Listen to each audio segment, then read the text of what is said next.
Hello friends, ನಮಸ್ತೆ. ನಮ್ಮ ಅಡುಗೆ ನಿಮ್ಮ ರುಚಿಗೆ ಸ್ವಾಗತ.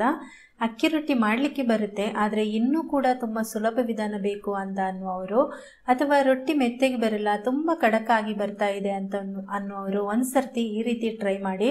ತುಂಬ ಸಾಫ್ಟ್ ಆಗಿರುತ್ತೆ. ಹಾಗೆಯೇ ತಟ್ಟೋದು, ಒಕ್ಕರಿಸೋದು ಯಾವುದು ಕೂಡ ಬೇಡ. ಬನ್ನಿ ಈಗ ಇದನ್ನು ಮಾಡುವ ವಿಧಾನ ಹೇಗೆ ಅಂತ ನೋಡೋಣ. ನೀವೇನು ನಮ್ಮ ಚಾನಲ್ಗೆ ಸಬ್ಸ್ಕ್ರೈಬ್ ಆಗಲಿಲ್ಲ ಅಂದರೆ ದಯವಿಟ್ಟು ಸಬ್ಸ್ಕ್ರೈಬ್ ಮಾಡ್ಕೊಳ್ಳಿ. ಪಕ್ಕದಲ್ಲಿರೋ ನೋಟಿಫಿಕೇಶನ್ ಬೆಲ್ ಕೂಡ ಕ್ಲಿಕ್ ಮಾಡ್ಕೊಳ್ಳಿ. ಈಗ ಸಣ್ಣ ಮಿಕ್ಸಿ ಜಾರಿಗೆ 1 ಕಪ್ನಷ್ಟು ಅವಲಕ್ಕಿಯನ್ನು ಸೇರಿಸ್ಕೊಳ್ಳಿ.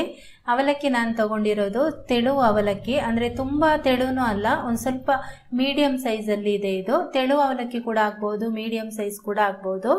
ಇದನ್ನು ನೀವು ಮಿಕ್ಸಿ ಜಾರಿಗೆ ಹಾಕ್ಕೊಂಡು ನೀರು ಹಾಕದೆ ಪೌಡರ್ ಮಾಡ್ಕೊಳ್ಬೇಕು. ನೋಡಿ, ಈ ರೀತಿ ನಾನು ನುಣ್ಣಗೆ ಪೌಡರ್ ಮಾಡ್ಕೊಂಡಿದ್ದೀನಿ. ತುಂಬ ನುಣ್ಣಗಾಗಬೇಕು, ಆವಾಗ ಚೆನ್ನಾಗಿ ಬರುತ್ತೆ. ನಂತರ ಈ ಅವಲಕ್ಕಿ ಪುಡಿಯನ್ನು ಒಂದು ತಟ್ಟೆಗೆ ಹಾಕೊಳ್ಳಿ. ಇದಕ್ಕೀಗ ಅರ್ಧ ಕಪ್ನಷ್ಟು ಅಕ್ಕಿ ಹಿಟ್ಟನ್ನು ಸೇರಿಸ್ಕೊಳ್ಳಿ. ರುಚಿಗೆ ತಕ್ಕಷ್ಟು ಉಪ್ಪನ್ನು ಸೇರಿಸ್ಕೊಳ್ಳಿ. 1/4 ಟೀ ಸ್ಪೂನಷ್ಟು ಹಾಕಿದ್ದೀನಿ. ನಂತರ ಇದನ್ನು ಒಂದ್ಸರ್ತಿ ಮಿಕ್ಸ್ ಮಾಡ್ಕೊಳ್ಳಿ. ಇದಕ್ಕೆ ಬೇಕಾದರೆ ನೀವು 1 ಸ್ಪೂನ್ನಷ್ಟು ಎಣ್ಣೆ ಕೂಡ ಹಾಕೋಬಹುದು. ಮಿಕ್ಸ್ ಮಾಡ್ಕೊಂಡಾದ್ಮೇಲೆ ಇದಕ್ಕೆ ಸ್ವಲ್ಪನೇ ನೀರನ್ನು ಹಾಕಿ ನಾವು ಅಕ್ಕಿ ರೊಟ್ಟಿಗೆ ಅಥವಾ ಚಪಾತಿಗೆ ಹೇಗೆ ಕಲಸ್ಕೊಳ್ತೀವಿ ಅದೇ ರೀತಿ ಕಲಸ್ಕೊಳ್ಬೇಕು. ಸ್ವಲ್ಪ ಗಟ್ಟಿಯಾಗಿಯೇ ಕಲಸ್ಕೊಳ್ಳಿ. ನಿಮಗೆ ಈ ರೀತಿ ಮಿಕ್ಸ್ ಮಾಡಿಕೊಂಡು ನಾದ್ಕೊಳ್ಳೋಕ್ಕೆ ಏನು ಕೂಡ ಇದು ಕಷ್ಟ ಆಗಲ್ಲ. ತುಂಬ ಈಸಿಯಾಗಿ ನೀವು ಇದನ್ನು ಮಾಡ್ಕೊಳ್ಬೋದು.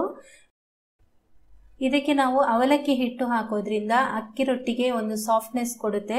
ಕೆಲವೊಂದು ಸರ್ತಿ ನಾವು ಅನ್ನ ಹಾಕಿಬಿಟ್ಟು ಅಕ್ಕಿ ರೊಟ್ಟಿ ಮಾಡ್ಕೊಳ್ತೇವಲ್ವ, ಅದರ ಬದಲಿಗೆ ಈ ರೀತಿ ಅವಲಕ್ಕಿಯನ್ನು ಹಾಕಿಬಿಟ್ಟು ನೀವು ಅಕ್ಕಿ ರೊಟ್ಟಿ ಮಾಡ್ಕೊಳ್ಬೋದು. ತುಂಬ ಈಸಿಯಾಗಿ ತುಂಬ ಚೆನ್ನಾಗಿ ಬರುತ್ತೆ. ಇದು ಮಾಡಲಿಕ್ಕೂ ನಿಮಗೆ ತುಂಬ ಈಸಿಯಾಗಿರುತ್ತೆ.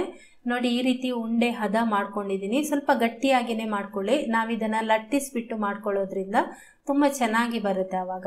ಈಗ ಇದನ್ನು ಮುಚ್ಚಳ ಮುಚ್ಚಿ ಒಂದು 10 ನಿಮಿಷ ನಾನು ಹಾಗೇನೆ ಬಿಡ್ತಾ ಇದ್ದೀನಿ. 10 ನಿಮಿಷದ ನಂತರ ಅದು ಅವಲಕ್ಕಿ ಹಿಟ್ಟು ಹಾಕಿರೋದ್ರಿಂದ ಸ್ವಲ್ಪ ಹೊಂದ್ಕೊಳ್ಳಿ ಅಂತ ಅಷ್ಟೇ. ತಕ್ಷಣ ಬೇಕಾದರೆ ನೀವು ಟ್ರೈ ಮಾಡ್ಬೋದು, ಚೆನ್ನಾಗಿ ಬರುತ್ತೆ. ಈಗ ತೆಗೆದಾದ್ಮೇಲೆ ನೋಡಿ, ನಂತರ ಒಂದು ಸ್ವಲ್ಪ ಇದನ್ನು ನಾನು ಈ ರೀತಿ ನಾದ್ಕೊಳ್ತಾ ಇದ್ದೀನಿ. ಒಂದು ಅರ್ಧ ನಿಮಿಷ ನಾದ್ಕೊಳ್ಳಿ. ಈ ರೀತಿ ಮುಟ್ಟುವಾಗ ನಿಮಗೆ ಅಂಟ್ತಾ ಇದೆ ಅಂದರೆ ಇನ್ನೂ ಕೂಡ ಒಂದು ಸ್ವಲ್ಪ ಅಕ್ಕಿ ಹಿಟ್ಟನ್ನು ಸೇರಿಸ್ಕೊಳ್ಬೋದು ನೀವು, ಇಲ್ಲಾಂದರೆ ಇಷ್ಟೇ ಸಾಕಾಗುತ್ತೆ. ಈಗ ಇದರಿಂದ ಸಣ್ಣ ಸಣ್ಣ ಉಂಡೆಗಳನ್ನು, ಅಂದರೆ ಅಕ್ಕಿ ರೊಟ್ಟಿಗೆ ಎಷ್ಟು ಉಂಡೆ ಬೇಕೋ ಆ ಸೈಜ್ಗೆ ಉಂಡೆಗಳನ್ನು ಮಾಡ್ಕೊಳ್ತಾ ಇದ್ದೀನಿ. ತುಂಬ ತೆಳ್ಳಗೆ ಕೂಡ ಇದನ್ನು ನೀವು ಮಾಡ್ಕೊಳ್ಬೋದು. ಈಗ ಇದರಿಂದ ನಾವು ಉಂಡೆಗಳನ್ನು ಈ ರೀತಿ ಮಾಡ್ಕೊಳ್ತಾ ಇದ್ದೀನಿ. ನೋಡಿ, ನಮಗೆ ಅದನ್ನು ನಾದ್ಕೊಳ್ಳೋಕ್ಕೆ ಕೂಡ ತುಂಬಾ ಕಷ್ಟ ಏನು ಕೂಡ ಆಗಲಿಲ್ಲ. ತುಂಬ ಈಸಿಯಾಗಿ ಆಯಿತು.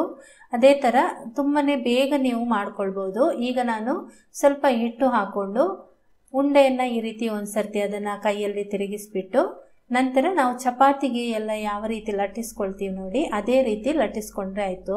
ಲಟ್ಟಿಸ್ಕೊಳ್ಳೋಕ್ಕೆ ಕೂಡ ತುಂಬ ಈಸಿಯಾಗಿ ಆಗುತ್ತೆ. ಸ್ವಲ್ಪ ಹಗುರವಾಗಿ ಲಟ್ಟಿಸ್ಕೊಳ್ಬೇಕು. ನಾವು ಗೋಧಿ ಹಿಟ್ಟನ್ನು ತುಂಬ ಒತ್ತಿ ಲಟ್ಟಿಸ್ಕೊಳ್ತೀವಲ್ವ, ಆ ರೀತಿ ಅಲ್ಲ. ಇದರಲ್ಲಿ ಅಂಟು ಕಡಿಮೆ ಇರೋದ್ರಿಂದ ಇದನ್ನು ಒಂದು ಸ್ವಲ್ಪ ಹಗುರವಾಗಿ ಲಟ್ಟಿಸ್ಕೊಳ್ಬೇಕು. ನೋಡಿ, ತುಂಬ ಈಸಿಯಾಗಿ ಮುಂದಕ್ಕೆ ಹೋಗ್ತಾ ಇರುತ್ತೆ. ಅವಲಕ್ಕಿ ಹಿಟ್ಟು ಹಾಕಿರೋದು ಅದು ನಮಗೆ ಅಂಟು ಕೊಡುತ್ತೆ ಈ ಹಿಟ್ಟಿಗೆ, ಅದರಿಂದಾಗಿ ತುಂಬ ಚೆನ್ನಾಗಿ ಬರುತ್ತೆ ಇದು. ಲಟ್ಟಿಸುವಾಗ ಇದಕ್ಕೆ ಅಕ್ಕಿ ಹಿಟ್ಟನ್ನೇ ಹಾಕೊಳ್ಳಿ.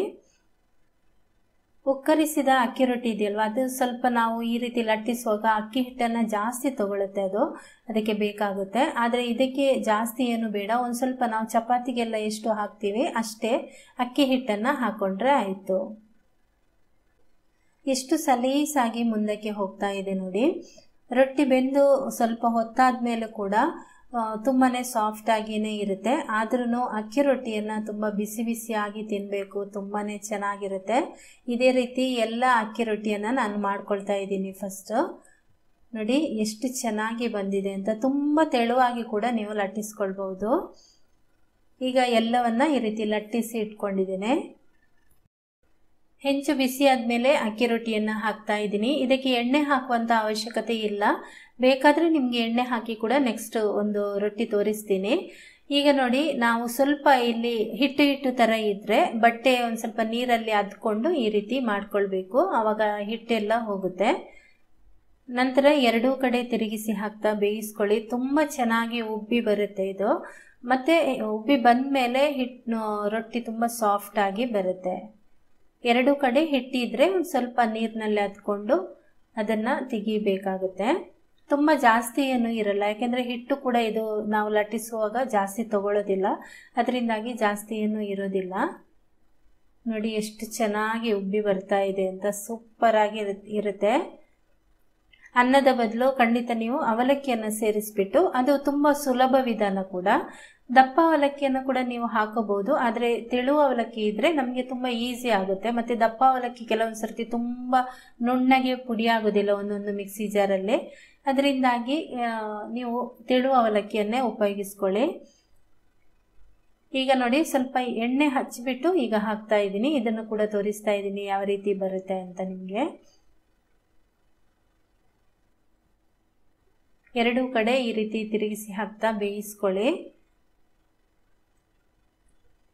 ತುಂಬಾನೇ ಸಾಫ್ಟ್ ಆಗಿ ಬರುವಂತಹ ಈ ಅವಲಕ್ಕಿ ರೊಟ್ಟಿಯನ್ನು ಒಂದ್ಸರ್ತಿ ಖಂಡಿತ ನೀವು ಟ್ರೈ ಮಾಡಿ. ಅವಲಕ್ಕಿ ರೊಟ್ಟಿ ಅಂತ ಹೇಳಲಿಕ್ಕಾಗಲ್ಲ, ಇದು ಅಕ್ಕಿ ರೊಟ್ಟಿನೇ. ನಿಮಗೆ ಟೇಸ್ಟ್ ಕೂಡ ಹಾಗೇನೆ ತುಂಬಾನೇ ಸೊಗಸಾಗಿದೆ. ಖಂಡಿತ ನೀವು ಇದನ್ನು ಮನೆಯಲ್ಲಿ ಟ್ರೈ ಮಾಡಿ. ಹಾಗೆಯೇ ಇದನ್ನು ನೀವು ಖಾರದ ಚಟ್ನಿ ಜೊತೆ ತಿನ್ಬೋದು, ಹಾಗೆ ಸಾಂಬಾರ್ ಜೊತೆ ಕೂಡ ತಿನ್ಬೋದು.